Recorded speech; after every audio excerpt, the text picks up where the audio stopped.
Todos os dias, realizamos atos aparentemente insignificantes. Acordamos, escovamos os dentes, tomamos café da manhã, saímos para as compras. Mas por trás de cada ato cotidiano, há muito mais do que imaginamos. Uma ação simples como comprar 1 quilo de carne envolve uma série de atividades econômicas. É a cadeia produtiva. A cadeia produtiva da carne termina na panela. Para Maria, a carne pode se transformar em um assado, um ensopado ou em um bife. Mas onde começa a cadeia produtiva? E o que é a cadeia produtiva? A cadeia produtiva é o conjunto de todas as ações ligadas a uma determinada atividade. A cadeia produtiva da carne tem muitas etapas. Tudo começou com um fazendeiro que decidiu plantar capim e comprar umas cabeças de gado. Ele também construiu um curral e contratou alguns empregados. O gado cresceu e engordou. Aí o fazendeiro negociou o gado com um frigorífico que providenciou o corte e a distribuição para açougues e supermercados. E assim, a cadeia produtiva da carne gera milhões de empregos no Brasil, arrecada bilhões de reais em tributos e movimenta a nossa economia. Hoje em dia, a evolução da sociedade tornou muito simples comprar carne. Em um açougue, basta escolher o tipo: filé mignon, lombo, costelinha, carne moída, já está pronta para o consumo. Mas antigamente era uma outra história. Para conseguir carne, o homem primitivo tinha que caçar o próprio alimento. Ou, se desse muita sorte, encontrar um animal já morto. Também era muito comum que outros animais caçassem o homem. Aí era o homem primitivo que virava o alimento de outras espécies. Naquele tempo, o homem vivia em pequenos grupos que habitavam cavernas. Por isso, são conhecidos como homens das cavernas. Com o passar do tempo, o homem primitivo percebeu que esse não era o melhor modo de vida. E que se ele juntasse forças com um número maior de homens primitivos, a vida se tornaria mais fácil. Assim, surgiram os primeiros agrupamentos humanos. Milhares de anos se passaram. Até que o homem primitivo descobriu que era muito mais fácil criar animais do que caçar. Grandes grupos de homens e de animais domesticados deslocavam-se em busca de melhores pastagens. Eram os nômades, que existem até hoje nos desertos da África e da Ásia. Nessa época, a forma de troca comercial mais comum era o escambo. As pessoas trocavam mercadorias entre si. Um homem tinha um boi, o outro 10 sacas de trigo.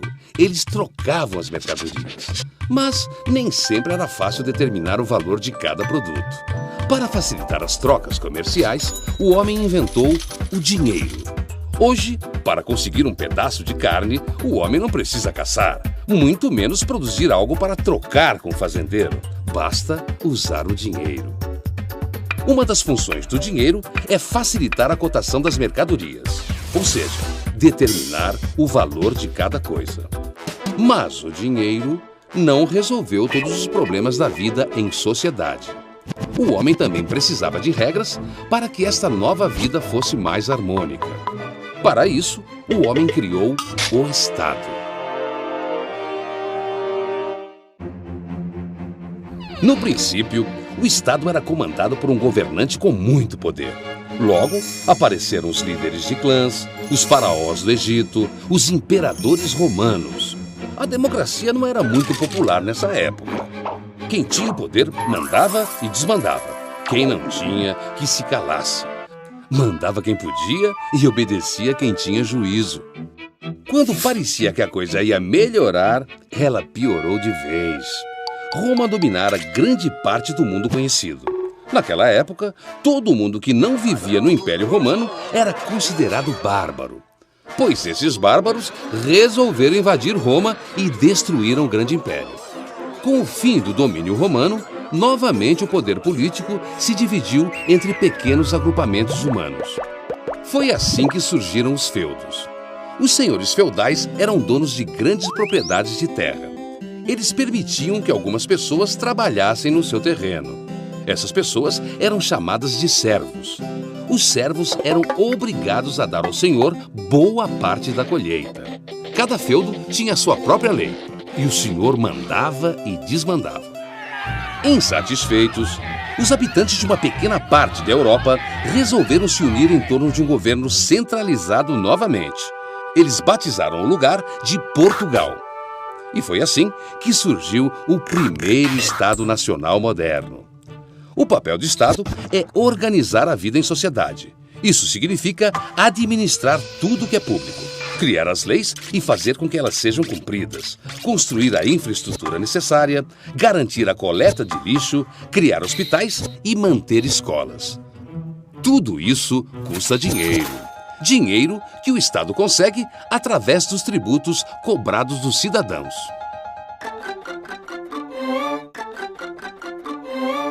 Mas os tributos surgiram antes mesmo dos estados. Antigamente, o homem primitivo prestava homenagem aos mais fortes de seu grupo, que recebiam, por exemplo, presentes, comida e até ossos. À medida que os homens se organizaram em sociedades, seus líderes começaram a recolher para si os tributos. No começo, os reis usaram o dinheiro recolhido para financiar os exércitos, já que as guerras por poder e território eram cada vez mais frequentes. No Egito Antigo, cada habitante devia uma parte de sua produção de alimentos e de mercadorias ao faraó. Na França de Luís XIV, só os pobres eram tributados. A nobreza não pagava nada para sustentar o Estado.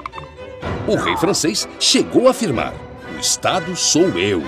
A população se revoltou e aconteceu a Revolução Francesa.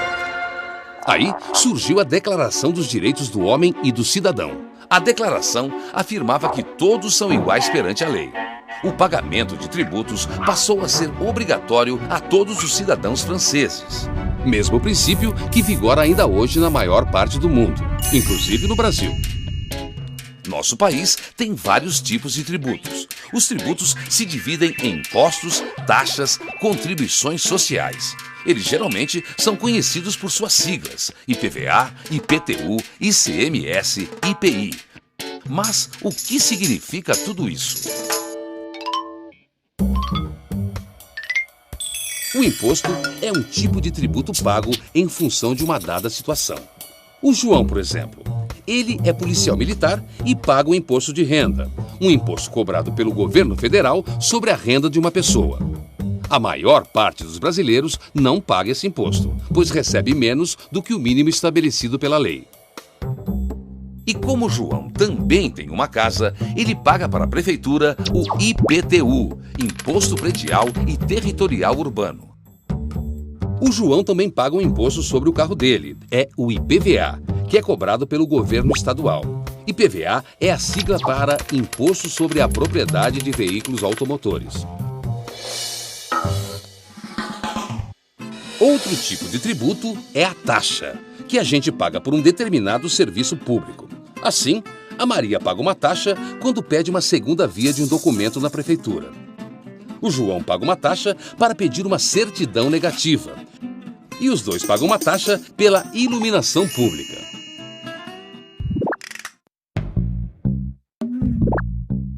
Outro tipo de tributo é a contribuição social, que foi criada para ajudar a financiar programas na área social.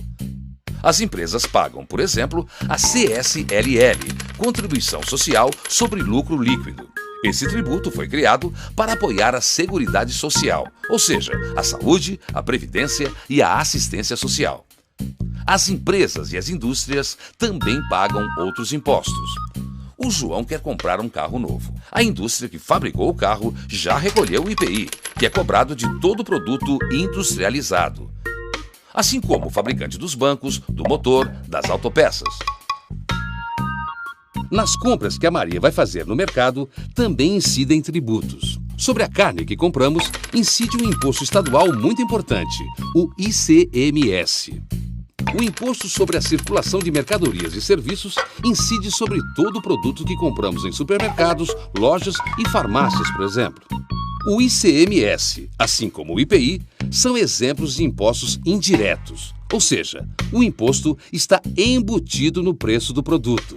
Ao comprar 1 quilo de carne ou um carro novo, o consumidor paga o tributo ao empresário, que por sua vez repassa ao Estado. Mas o empresário só é obrigado a recolher os impostos indiretos quando emite a nota fiscal.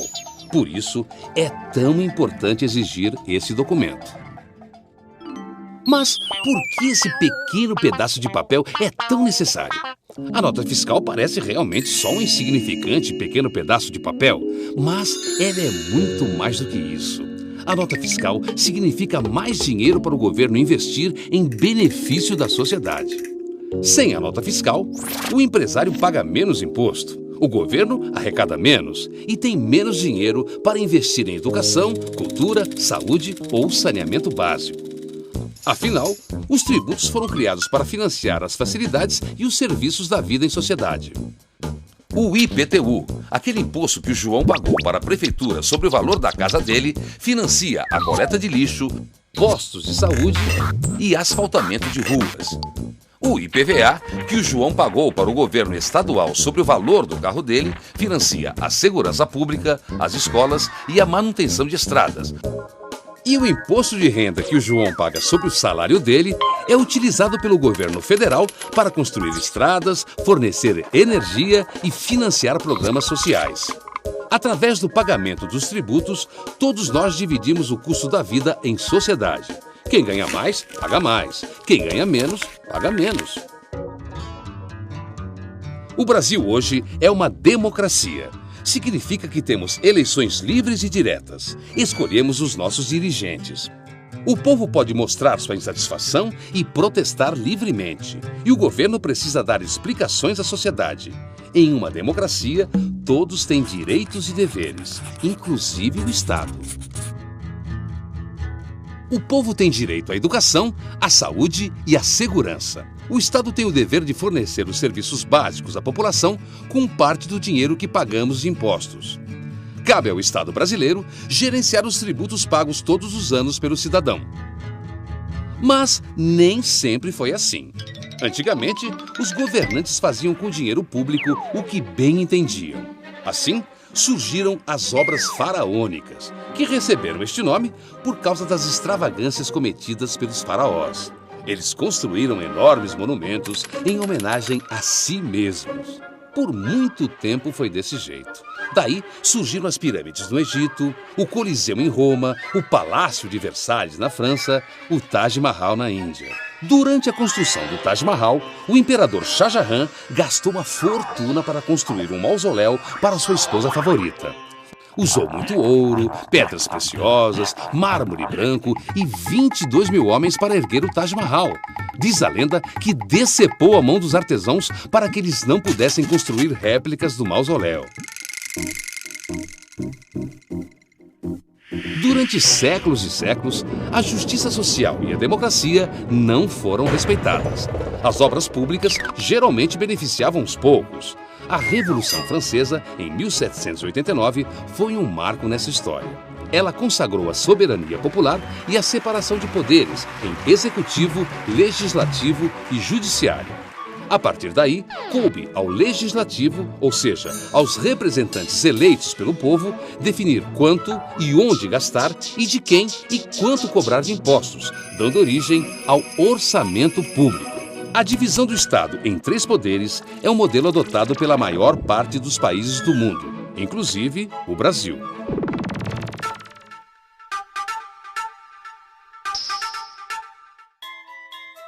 O orçamento do Estado é muito importante. Ele é parecido com o orçamento familiar que tanto a Maria quanto o João fazem todos os meses.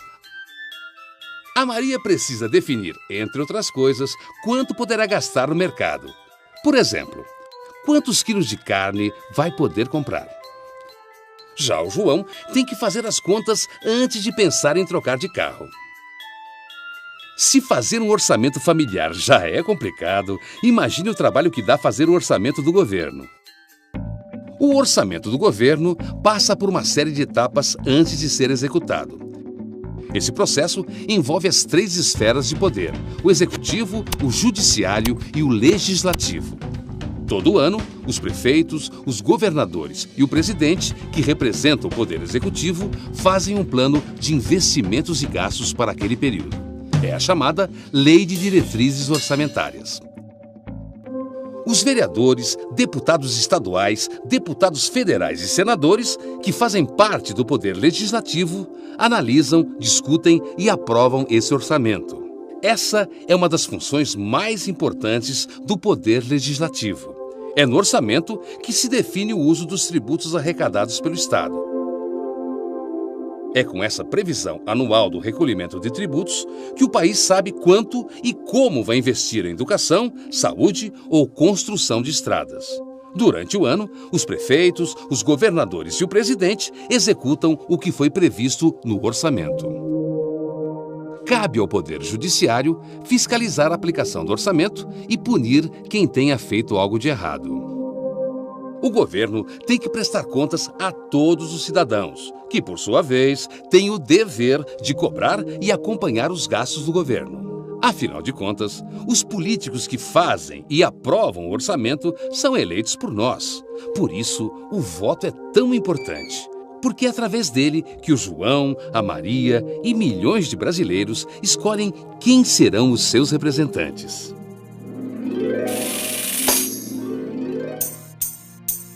Mas nem sempre foi assim. Há muito tempo, os governantes não eram escolhidos pelo povo. Eles já nasciam governantes. Governavam os filhos dos faraós, os filhos dos imperadores e dos reis. Às vezes, alguns eram assassinados e o poder passava para outras mãos, mas sem a escolha popular. Com o passar do tempo, as sociedades evoluíram e surgiram as eleições. A história das eleições no Brasil começou há muito tempo, durante a nossa colonização. Era uma tradição portuguesa. Sempre que se fundava uma vila, a primeira coisa a se fazer era votar nos governantes locais. Mas nessa época, os mandatários do rei não eram escolhidos pelo voto direto. Ou seja, era o próprio rei quem indicava os governantes. Mas o povo brasileiro não se acomodou, lutou por seus direitos. E as eleições passaram a ser diretas. Assim, todos nós alcançamos o pleno direito à cidadania, ou seja, a possibilidade de influir nas decisões políticas do país. Mas, junto com os direitos, vieram os deveres.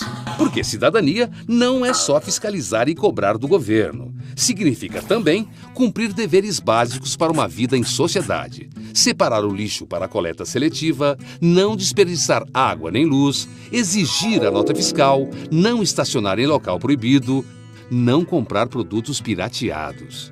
Atitudes como essa podem melhorar a oferta e a qualidade dos serviços públicos, além de garantir recursos para o orçamento.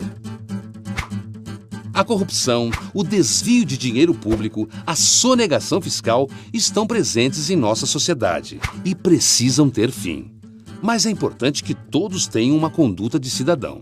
Todo mundo pode fazer sua parte, inclusive você, o João, a Maria. O João, por exemplo, não deve jogar lixo na rua. O lixo pode entupir bocas de lobo, causar inundações e prejuízos à sociedade. Há outras formas de ajudar. Economizar água é uma delas. A economia de energia também é importante. Todos nós podemos contribuir um pouco. Por isso, atrás de cada ato insignificante que realizamos, há muito mais do que imaginamos. Por exemplo, a carne que a Maria preparou fez a cadeia produtiva girar, criou empregos, gerou tributos. E os tributos que a Maria pagou ao comprar a carne financiam o Estado, que usa o dinheiro arrecadado para oferecer serviços públicos a Maria, ao João e a todos os brasileiros, que também compram carne, carros e outros produtos que movimentam a economia, que geram empregos e que financiam os serviços públicos, em um ciclo contínuo e sem fim. Educação fiscal, uma questão de cidadania.